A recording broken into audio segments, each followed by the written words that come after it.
Dash dash dash. Chasing fame. My life in the shadows of the stars. Dash dash dash. Introduction. Obsessed with fame, craving control. I didn't grow up in the industry. I didn't have agents calling, directors chasing, or family members with Hollywood ties. I wasn't born into fame, but I was raised on it.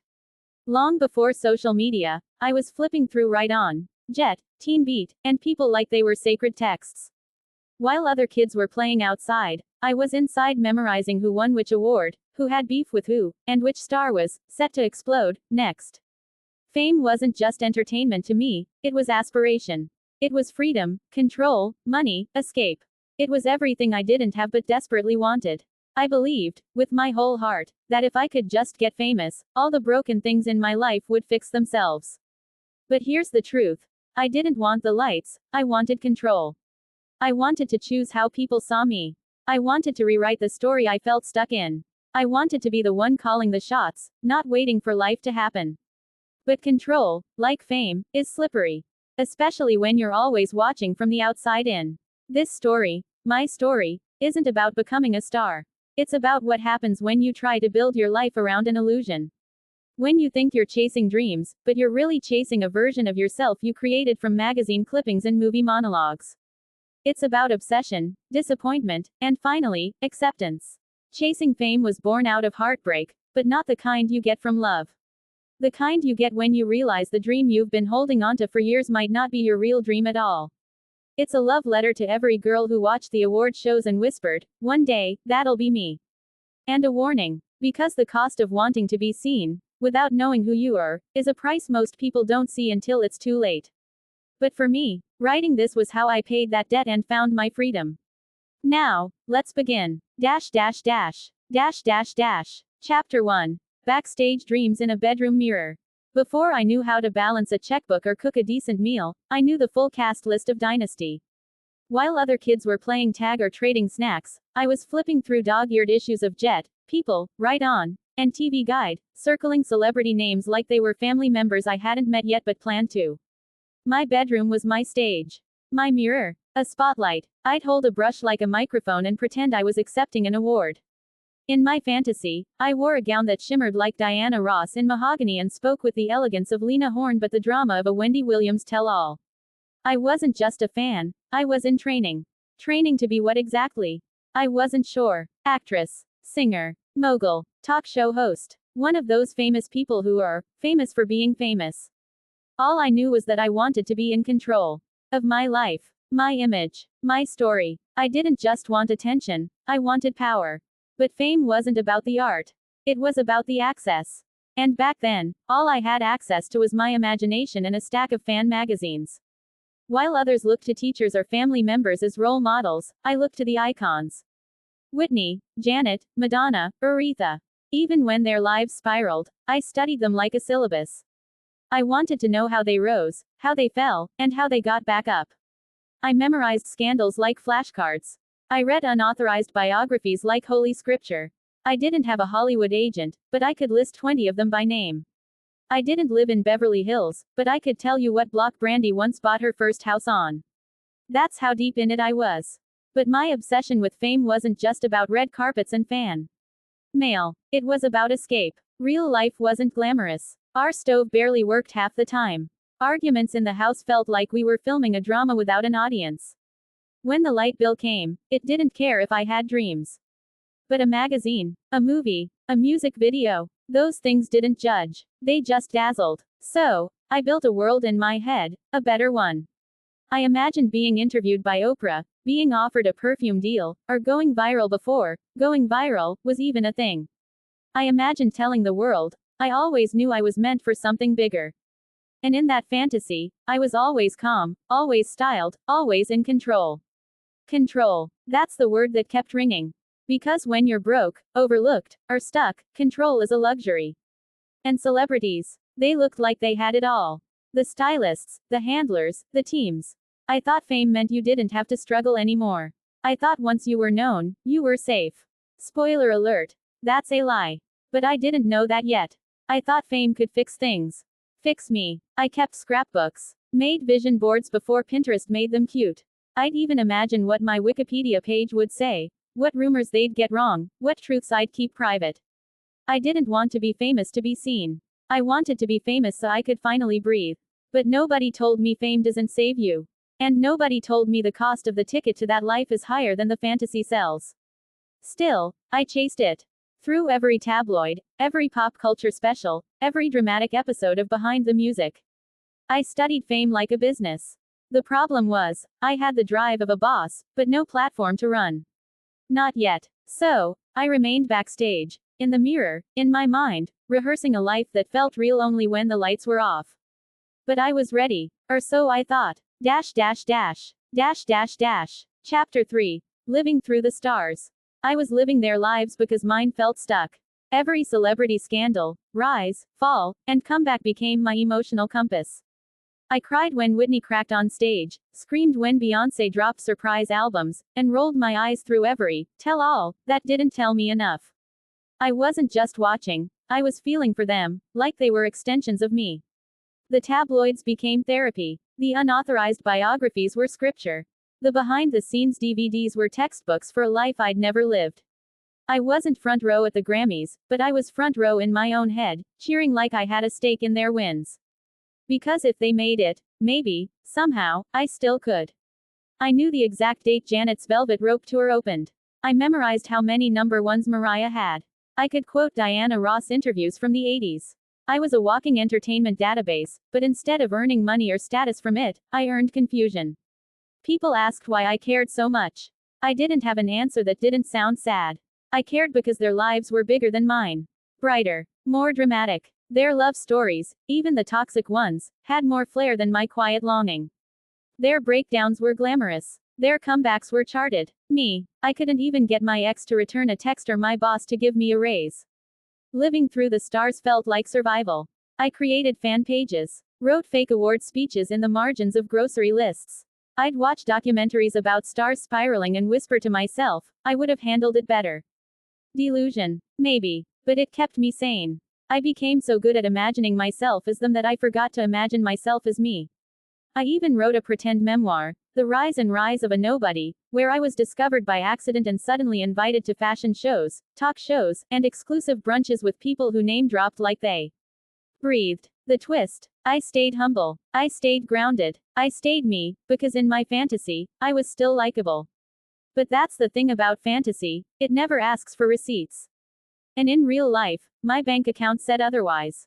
Still, I clung to it. I kept building this imaginary life where I was booked and busy, friends with icons, dodging paparazzi while sipping overpriced coffee in a city I didn't even live in. Every time someone disappointed me in real life, I'd retreat into my celebrity alternate universe. There, I was safe. Famous. Fabulous. But over time, the line between admiration and obsession started to blur. I began comparing myself constantly. I'd say, she's my age and already on her third hit album, I'm still trying to finish one song. I let their success make me feel like a failure. And yet, I couldn't stop.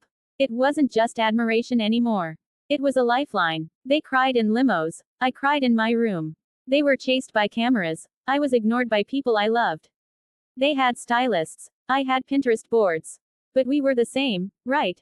Wrong. Because they had something I didn't. Proof. Proof they existed in a world that mattered. Proof that their voice was heard, their stories told, their pain validated. I wanted that. Craved it. I didn't want to just live through them, I wanted to be them. But eventually, I realized something sobering. Maybe the goal wasn't to be like them. Maybe the goal was to tell my story just as boldly. They had songs, films, scandals. I had notebooks, blogs no one read, lyrics that never made it out of my head. But what if I stopped trying to match their stories, and started honoring my own? What if living through the stars had just been the warm-up? What if I was the story I needed to write all along? Chapter 4. Addicted to Dolls, the fantasy that never called cut. The first time I read Valley of the Dolls, I felt like someone cracked open my chest and poured glitter, pills, tears, and lies right into it. Anne, Neely, Jennifer, their struggles felt familiar, even if I wasn't sipping champagne in silk robes or storming out of dressing rooms. These weren't just characters, they were mirrors. Shiny, tragic, glamorous mirrors. Women who wanted more, who wanted everything, who were told they could have it all, beauty, love, control, only to realize, having it all, was a setup. A trap. A myth. Just like I'd believed fame would solve everything, they believed the dream was enough to protect them from the fall. It wasn't. It never is. I wasn't addicted to drugs or fame or love. Not exactly. But I was addicted to the idea of being chosen, the fantasy of finally being seen. Not just by friends or strangers or followers, but by the world. The kind of visibility that validates you. That erases your pain and says, look, they matter now. I wanted to matter. And I thought the only way to do that was to be adored. Idolized. Interviewed. Like the dolls. They all fell, of course. That's what makes the story so iconic. Neely lost herself to fame. Jennifer gave in to despair. Anne traded her sparkle for silence. They were it girls, until they weren't. And the industry they trusted spit them out like chewed gum. But even in their ruin, I envied them. Because at least they had a rise. At least they were on the roller coaster. Me, I was in line, still watching. And I kept thinking, if I could just get on the ride, maybe I'd be strong enough to stay on. That's how the fantasy keeps you, by convincing you that you'd somehow do it better. You'd never let the man ruin you. You'd never become a cautionary tale. You'd never lose your voice for a contract. But baby, that's the lie that sells the ticket. I began writing characters just like them, sharp women. Who fell from grace, often because they were chasing something that didn't want to be caught. Validation, power, love. I poured my longing into them. Gave them the endings I couldn't write for myself. In those stories, they won. They got revenge. They became legends. But me, I was still writing from the sidelines, hoping the fantasy would stretch far enough to cover the hole inside me. Truthfully, I didn't want the reality of fame. I didn't want the fake friends, the weird contracts, or the emotional exhaustion of being on all the time. I wanted the myth of fame, the healing, the happy ending, the applause that drowns out every childhood wound. I wanted the version of fame where the cameras love you, the world roots for you, and you finally get to say, I made it. But what happens when the applause is just in your head? What happens when the dream gets dusty and the dolls aren't real, and no one's handing you a mic? You look in the mirror and ask, if I'm not famous, am I still worth something? That was my real addiction. Not pills or press, but hope. The desperate, desperate hope that something shiny would save me. And when it didn't, I felt like I had failed.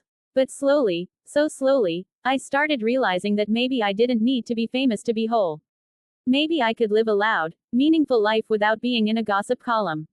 Maybe the fantasy doesn't need to die. Maybe it just needs to evolve.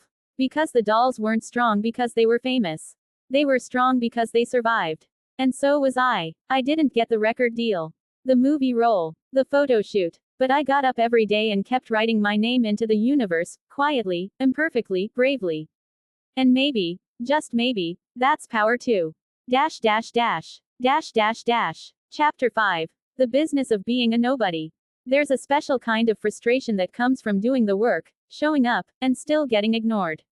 I wasn't just dreaming anymore, I was hustling. Starting blogs, uploading videos, posting quotes on Instagram like I was my own marketing team. I had journals full of ideas, emails full of rejections, and a heart full of ambition. I wanted to be somebody. Instead, I became everybody's nobody.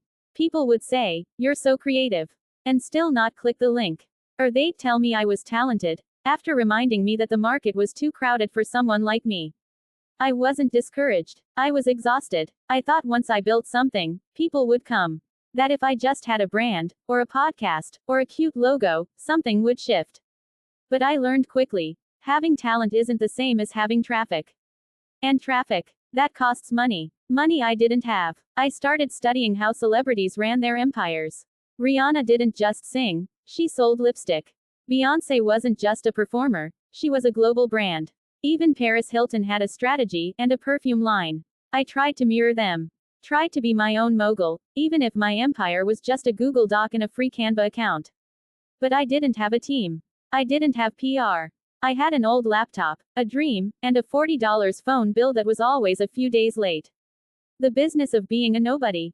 It's lonely. You work for free. You post for likes that don't convert. You sell digital products people scroll past. You watch influencers with half your talent get twice your opportunities just because they fit a certain look, a certain algorithm, a certain zip code. It stings. And it messes with your head. You start to wonder, am I not special? Am I not enough? But deep down, I knew I was enough. I just didn't know how to package it. That's the dirty little truth about modern success. You can be brilliant, and still invisible. You can be dedicated, and still broke. You can do everything right, and still feel like a ghost in the machine.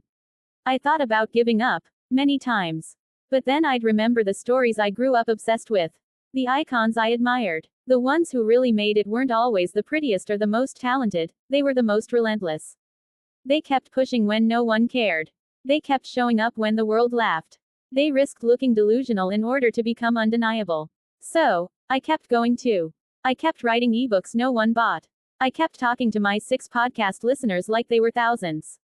I kept posting reels like I had a sponsorship deal, even though my only brand deal was clearance snacks from Dollar Tree. Because I realized I wasn't chasing fame anymore. I was chasing impact. Yes, the dream was still there. But it shifted. I no longer wanted the spotlight just to be seen, I wanted it to say something. To mean something. I wanted someone to read my story and whisper, damn. That's how I feel too. That's power. That's purpose. That's the kind of success I never saw in fan magazines. The business of being a nobody. It taught me how to survive without applause. How to validate myself. How to build something small, honest, and mine. I may not have millions of followers. I may never trend. But every word I write is a declaration that I still believe in me. And one day, maybe the world will catch up. But if it doesn't, at least I'll know I did it anyway. Dash dash dash. Dash dash dash. Chapter 6. Becoming the story, not just the spectator. There comes a point where you stop watching and start writing. Not writing because you think it'll go viral. Not because someone promised you a book deal. Not because you want the applause. But because if you don't write, if you don't speak, something inside you might break. That's where I landed, right at the intersection of heartbreak and rebirth. I stopped chasing the dream of being someone else's version of successful. No more copying celebrity branding strategies, no more imagining my life through press releases and fake, who wore it best articles in my head. I was exhausted. And worse, I realized, I didn't even know who I was outside of the fantasy.